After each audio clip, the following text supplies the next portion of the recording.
All right, so when we talk about polynomial inequalities, we're basically talking about things that we would want to express with an inequality symbol, such as greater than, less than, greater than equal to, less than equal to. And many times, if we're looking for things like these, we did questions like these actually in Unit 1, where we talked about, okay, where is this greater than 0? Where is this less than 0? So the X-intercepts are kind of like the dividing values on our boundaries of our function, where they sort of switch from negative to positive, or maybe they bounce off the x-axis and stuff like that. So the X-intercepts are important when we're solving polynomial inequalities. So firstly, let's just do a little recap here. I want to write an inequality. We'll do it in both ways. So we'll do inequality notation, which is like greater than, less than notation, and then also interval notation. So we want to write an inequality that corresponds to what is highlighted on the number line using x in our inequality. So think about that for a second and see what you can figure out.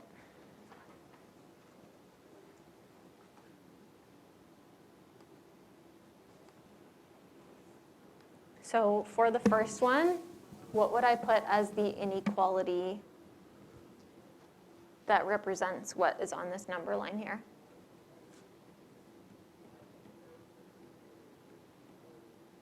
Kenzie? Less than or equal to 4. So x is less than or equal to 4. So essentially we're saying 4 and below are all the values that x can take on if I'm representing x in terms of what could be here. How do I state this in interval notation?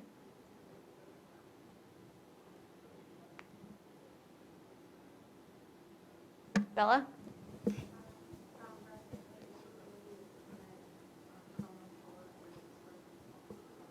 Okay, so I can express this in, this would be inequality notation. And this is interval notation. Both are acceptable. Okay, I think in my solutions I put both of them. I could be wrong, but actually let me just check quickly. Yep, I have both notations. Okay, second one. I want to say something from here to here. How do I say this in inequality notation? This is going to be one of those inequalities that's like a double-sided inequality, right? Kenzie?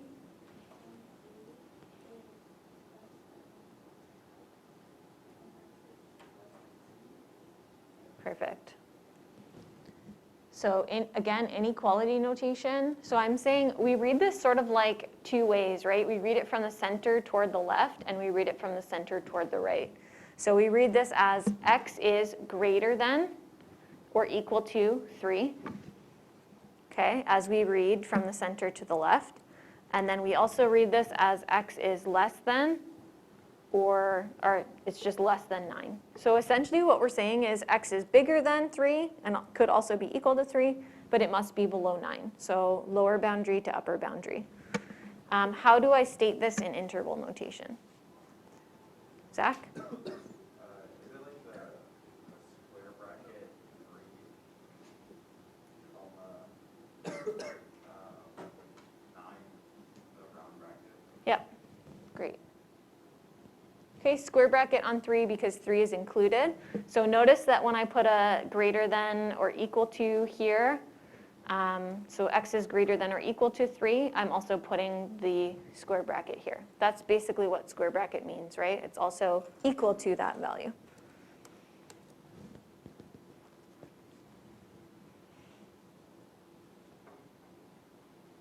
Okay, so we answered some questions like this in our previous unit. So I want to recap this, and then we're sort of going to go through a process where we create the sketch of the graph. We might have to do some factoring in order to do that, and then we'll answer the inequality. So if this is the graph of f at x, I want to know where f at x is less than 0. This means negative, right?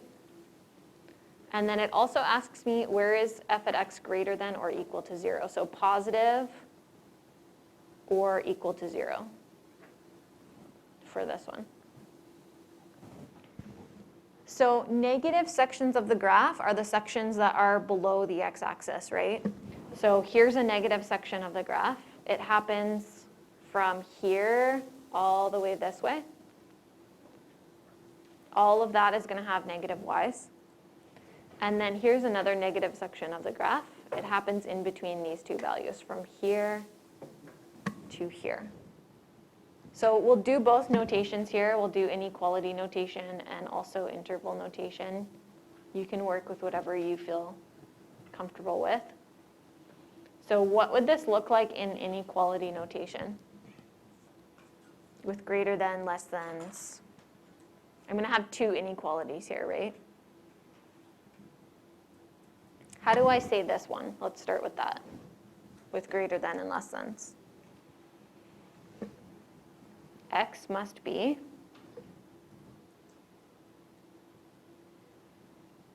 Sarwa?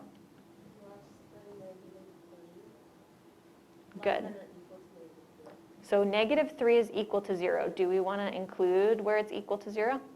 Okay, so we won't include -3 in that set then. Okay, and also, how do I state this? This is going to be a double-sided inequality. How do I state from 1 to 4 in inequality notation? Sam?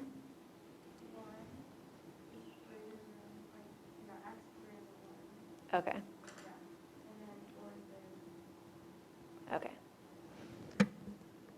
So when we have a double-sided inequality, as long as we do lower boundary to upper boundary, point the small parts to the left, because we're basically saying x is bigger than 1 but less than 4. Okay? So they will both always face the same way and then just do lower to upper. Okay, how do I say this in interval notation?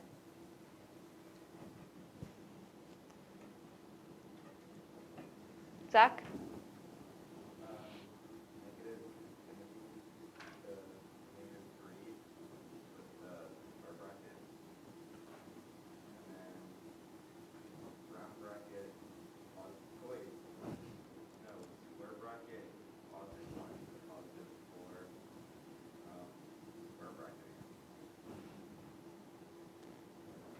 Michael?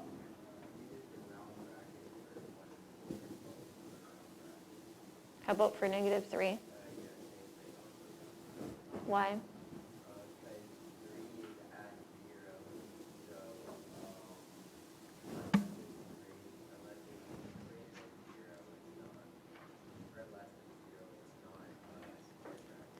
So if I had an equal to here, then I put square bracket on the x-intercepts, right? Because this is where the y is equal to 0, right? But if it's not equal to 0, then I don't want to include the x-intercepts where y is equal to 0 in my set, right? I just want the sections where the graph is positive. So everywhere up to, but not including the point -3, has negative y values, because -3 has a y value of 0.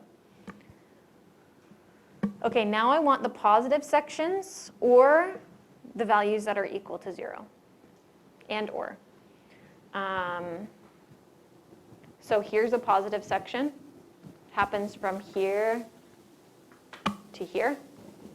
Here's another positive section. It happens after 4, the graph starts going above the x-axis, so it happens from here and forward. So can someone create an inequality that represents that information? Clayton? X is greater than or equal to 3, and then x is less than or equal to 1. And then there's x is greater than or equal to 4. Good. So double-sided inequality for the first one, because you go from -3 to 1. We're also putting equal to's underneath because I'm interested in where the graph is positive or equal to 0. Okay, and then for the second one, this is an unbounded one because it's just 4 and all the way toward the right forever, right? So 4 and forward toward infinity. How do I say this in inequality notation, or sorry, interval notation now? Rebecca? I don't know the answer to that, but why did you, like, why is the 4 equal to, like, greater than or equal to x, but on, like, the negative side, the 3 is? Does that make sense? The 3 is. No, like, in part A. In part A, we just have a less than, we don't have a less than or equal to. So I don't want to include the x-intercepts in my set. So none of these, if I don't have an equal to down here, none of these will be equal to because none of those are negative. All of those have y values of 0. So this one's asking greater than, but also equal to 0. Oh, so it just depends on what it's asking. Yep. Okay. Okay, interval notation, Michael? Square bracket -3 to square bracket 1, and then square bracket 4 to 1. What kind of bracket? Soft bracket. Okay, perfect. Good.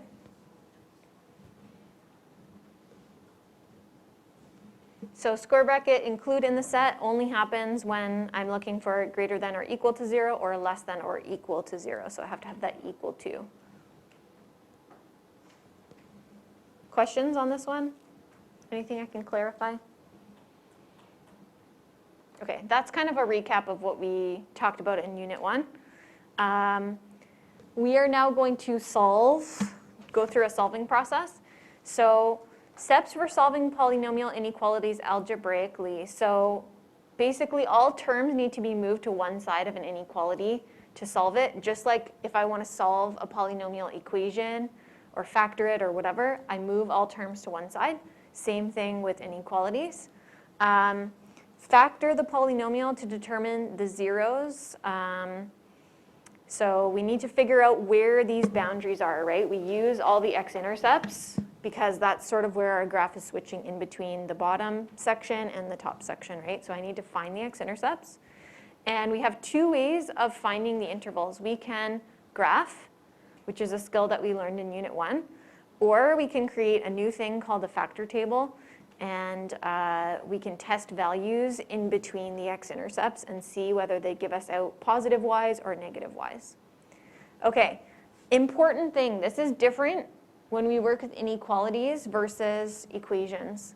Inequalities, which have like greater than, less than, that kind of thing, when both sides are multiplied or divided by a negative number, the inequality sign must be flipped. So if I have a greater than, it becomes a less than. If I have a greater than or equal to, it becomes a less than or equal to. Because if I divide out a negative, I'm essentially flipping the graph, right? So I must flip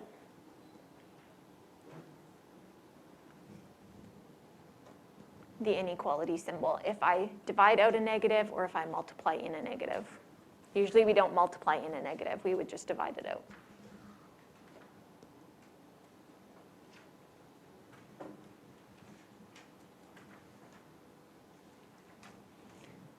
Okay, you may want to just like draw some attention to this. Oh, my stylus just stopped working. Give me 2 seconds here. If ever I do that, it's highlighted.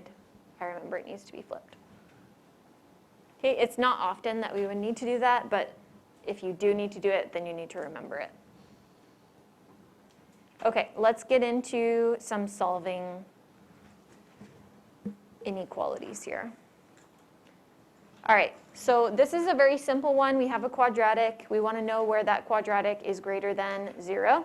In other words, I want to know the positive sections of the graph. I must have one side of the inequality set equal to 0. So if I have any numbers on one side, I'll move them to the other. This one's already done for me. This is a quadratic. So I think we can just do trinomial factoring here. This will be factoring a hard trinomial. So I'm looking for two things that multiply to give us negative 18, a times c, and add to give us 3. Kenzie? 6 and negative 3, right?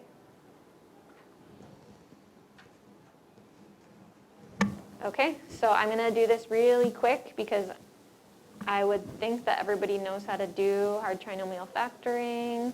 If not, this is your little quick refresher here. I'm doing factoring by grouping. Take out a 2x. We're left with x plus 3. Take out a negative 3. We're left with x plus 3. That's a good sign. That means we found the right numbers and we're on the right track if I get two brackets that are the same. Take out the x plus 3 from each term, and you will be left with 2x minus 3.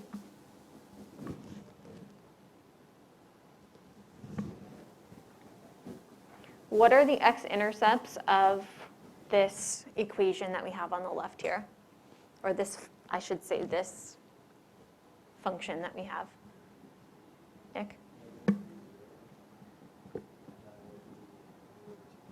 Perfect. Negative 3, 0, and 3 over 2. That's like 1.5, right? Okay, so option 1 that we talked about is we graph it. So something that could be helpful as well is we could also maybe graph the y-intercept.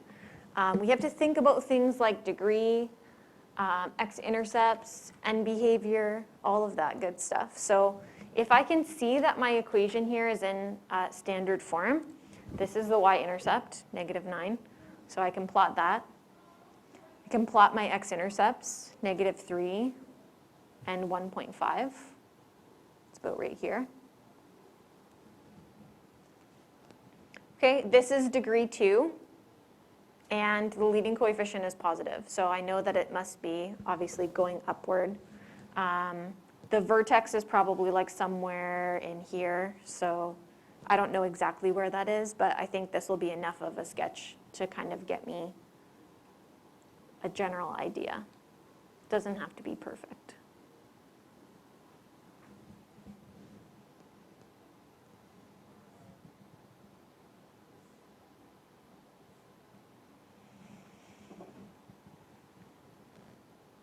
Kenzie? Like with the equation? You're not going to have multiple graphs on one, so I think it's fine. Like we have the equation here. Okay, so answer. This is not the answer, right? The answer is, where is this graph greater than 0? So I need to state the intervals over which the polynomial is above the x-axis, right? So that's going to happen after this. It's going to happen this way. This is all positive. And it's going to happen before this, right? This is all positive as well. So how do I say this? Give me either notation, whatever you guys want.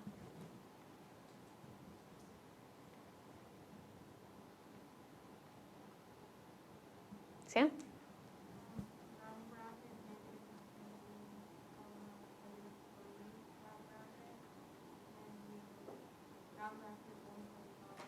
Or 3 over 2. Okay. I just say fraction form. If you put 1.5, it's not that big of a deal. But if it were like 1/3 or something like that, the fraction expresses that exactly. A decimal doesn't, right? So other option here is we could also write this in inequality notation. So if you wanted to do inequality notation, you can say x is less than negative 3. And you would also say x is greater than 3 over 2.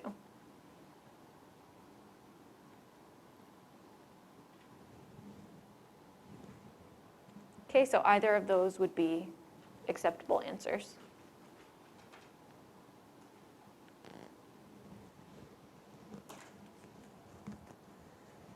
Okay, I also want you guys to notice as I'm working with this inequality, all the way down I'm writing greater than 0, greater than 0, greater than 0. I don't just have one part of this inequality that disappears once I start working with it. Same thing with an equation. If I had equals 0, I would write equals 0, equals 0, equals 0 all the way down because that's part of what I'm solving for, right? So same thing with an inequality, you write it as you go down on each line here. Bella?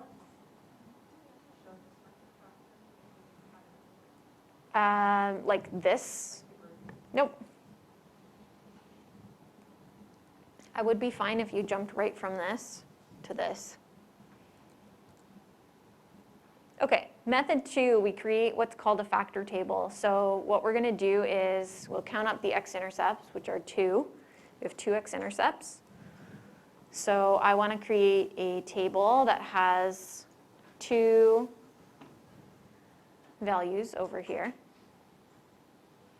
Okay, so this will be sort of like the beginning of the table, and then however many x-intercepts you have, you will add to that. So we have 2 x-intercepts. I will put 2 additional lines there.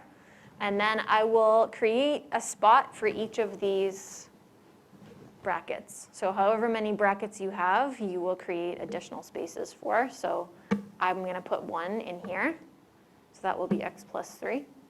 And I will put another one, and then I need an extra space at the bottom as well. So 2x minus 3. And then this will be the space for the overall result. So I'll just put overall there for now. Okay, if you want, you can also add an end to your table. You don't necessarily need to, but if you wanted to, I'll just kind of show you how we set it up. So we're going to start with, at this line, negative infinity. The reason why I said we can put an additional line over here is because that will be the infinity line. And then I'll have the number of x-intercepts in between there. So this one has 2 x-intercepts. I will write them lowest to highest. Think of this top part as like a number line, always going lowest to highest. So negative 3 is the lower one, and then we have 3 over 2, which is 1.5 here. I'm going to write them at the very tops of the lines because we need values to test here. Okay, so I'm going to choose any value that falls in between negative infinity and negative 3 for this test. Rebecca? Sure. Negative 10 it is. Then I'm going to choose any value between negative 3 and 3 over 2 for this interval. Nick? 0, good choice. I always choose 0 if 0 is in the interval because it just makes my calculations easier later. Okay, and then negative 3 over 2 to infinity. Nick, now you can really choose any number you want. Sure.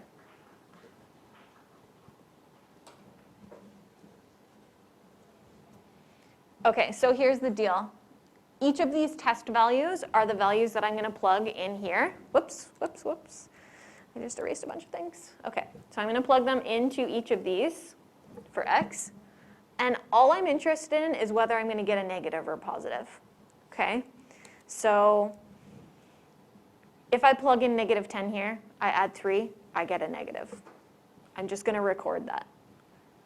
If I plug in 0,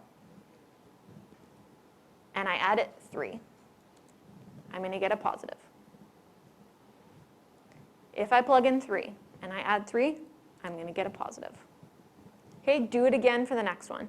So negative 10 into here, I'm going to get negative 20 minus 3. That's also going to give me a negative.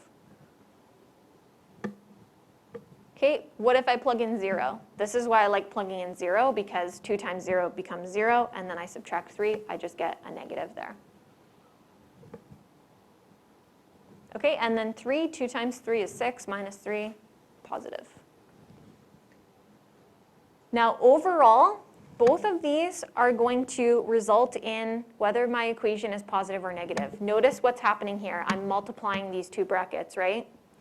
If I multiply a negative and a negative, overall, what am I going to get? A positive. So the overall, I know this section of the graph is positive. If I multiply a negative and a positive, what am I going to get? Negative. Overall, the graph should be negative in this interval. And positive and positive? Positive. So overall, that section of the graph will be positive. This method is kind of cool because if I know what I'm looking for, which is where it's positive or greater than 0, I already have the interval set up for me. Here's the first interval. That's the positive interval. Here's the second interval. It's right here. Notice that that's basically exactly what we have up here. So when I create my intervals, I'm looking for where it's positive. I'm just going to say negative infinity to negative 3 in union with 3 over 2 to infinity. I can see the interval literally right here. I still have to decide whether I need a square bracket or a round bracket on some of these things, whether I have greater than or equal to, but the intervals are basically there for you. Don't use your test values to make your interval. You're always using those x-intercepts that you have. The test values are just to test in between the interval and see what's happening. Okay, or of course you can also write this if you want in inequality notation. So this might seem like a lot of work for something that we were able to do pretty quickly with a graph. Sometimes this is a useful method if the graphing is more complex. Then sometimes maybe the factor table will be the better option for us. Either way, we still have to factor it first because I need to find where the x-intercepts are. So still factoring is going to be a part of any one of these. Okay, any questions on this so far? Zach? What did we actually learn from this algorithm?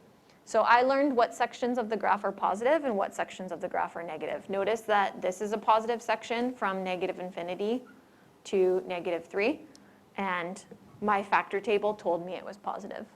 So is this if you don't have a graph to see it? Yes. So I'm just showing you two methods.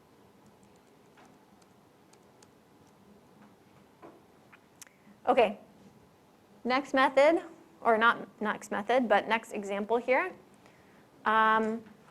Any inequality you solve must be equal to 0, or set to 0 on one side. So I'm going to move the 24 over to the other side before I start here. And it will become negative.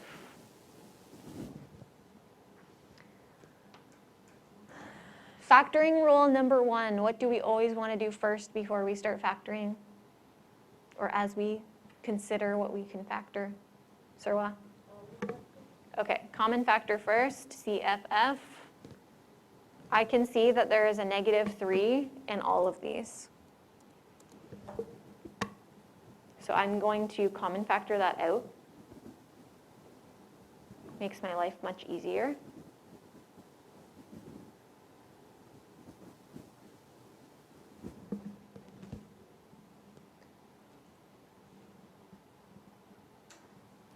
Okay, and one thing that we may consider doing here is because we have a negative 3 in front, we could actually simplify this question a little bit by maybe dividing out negative 3. But whatever I do on one side, I must also do on the other side. And I wanted to do this because it shows you an example of this rule here, which is if I multiply or divide by a negative, I must flip the inequality. So I can simplify the equation by doing this. These will cancel, and of course 0 divided by negative 3 is just 0. So here's my new equation. But if I do that, I've just removed the flip that's on my graph there, right? So I need to now answer the question, where is this greater than 0? Okay, so you must flip the inequality if you do this. Sarwa? Wait, why did you put 24 to the other side? It always has to be 0 on one side for me to solve it.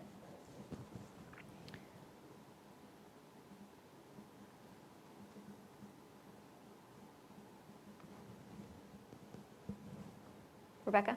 Sorry, how would you know when to flip the Anytime you divide out or multiply in a negative. Oh, if there's a common factor. So yeah, I would only really do that if I have a common factor and that common factor is negative and I divide it out from each side. And if it's positive, Then you're fine.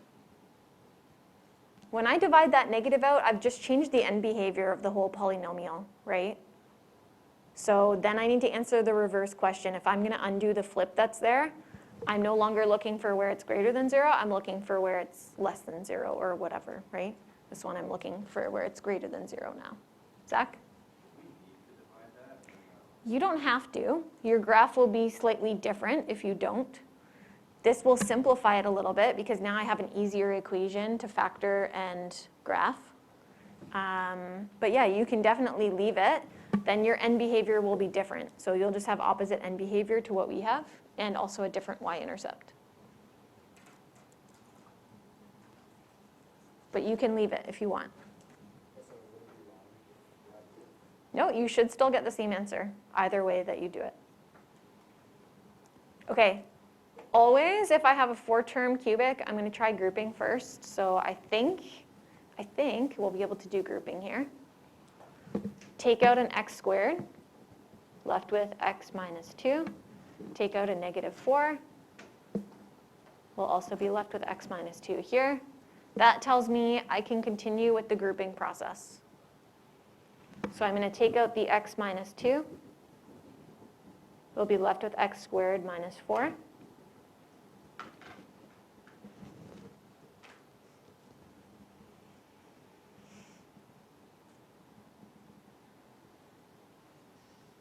Can I go any further with my factoring here? Rebecca? Difference of squares, perfect. So when we factor this, we'll get one positive bracket, one negative bracket, and I get x plus 2, do the square root of each term, x minus 2. This is an important part. Surwa? Could you square Yes. x minus 2? And that's the important part, is I have 2 of the same bracket. I need to write that as squared, because that means I actually have an order 2 0, right? So that's important that I put those together and recognize that I have a double root there, right? Okay, so the x-intercepts are 2 0, order 2, and negative 2 0. That's an order 1.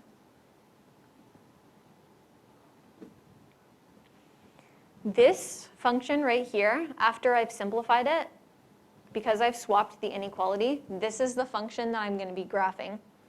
And this is the factored form that I'm going to be graphing and answering. Okay? If you didn't divide out that negative 3, then you're going to be focusing in on graphing this. So different y-intercept, different end behavior. Okay? But still you will get the same answer. So whatever you feel comfortable with. Okay, so firstly, with this highlighted function, y-intercept is 8. You can plot that. Is that in standard form? That is in standard form, yep. What is the degree of the original function? 3. Leading coefficient of the, sorry, not the original function, but the highlighted function. What's the leading coefficient of the highlighted function? It's positive. That means my end behavior must go from quadrant 3 to 1. Perfect. Okay, plot your x-intercepts, negative 2 and positive 2. And then we're going to go straight through negative 2. It's order 1. We will hit the y-intercept. We will bounce off positive 2 because it's order 2. There's our graph.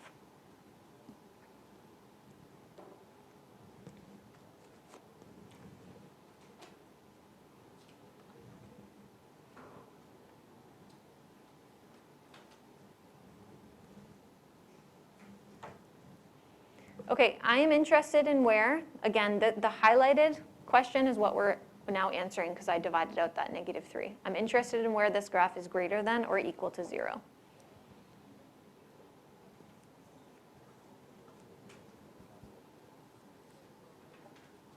Greater than or equal to 0. So positive or 0. Nick?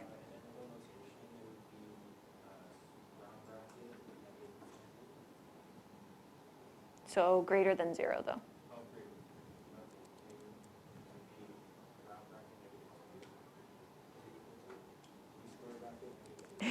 Okay.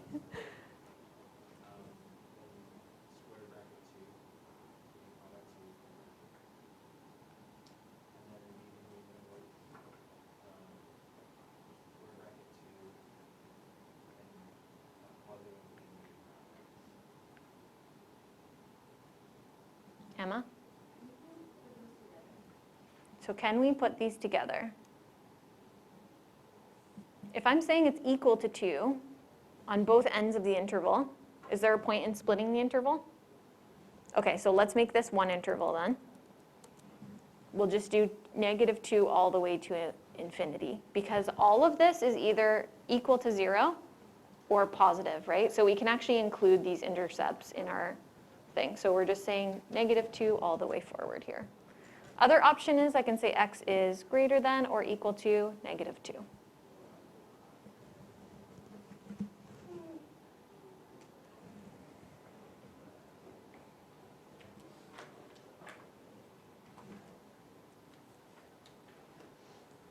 Okay, if I were to make a factor table here, just to kind of get you guys familiar with the factor table, I would have the two X-intercepts, -2 and 2. You can end those with -infinity and infinity. And then we have two brackets. You must include the exponent on the bracket if you're going to put it in a factor table.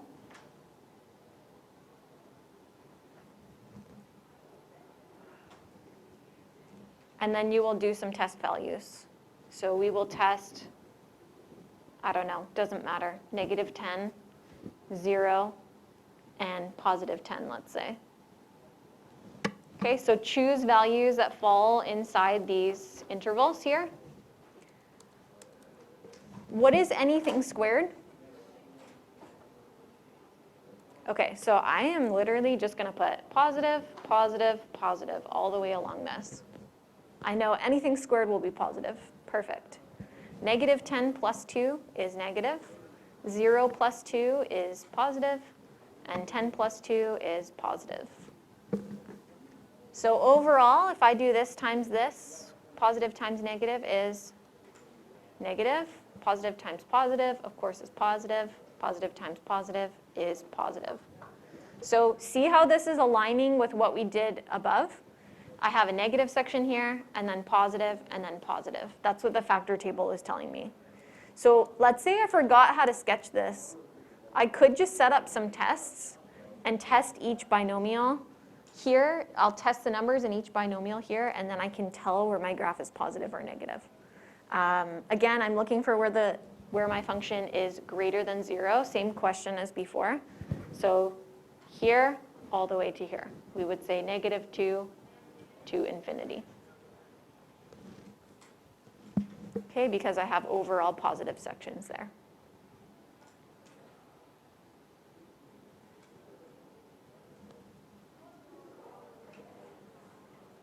Questions on this one?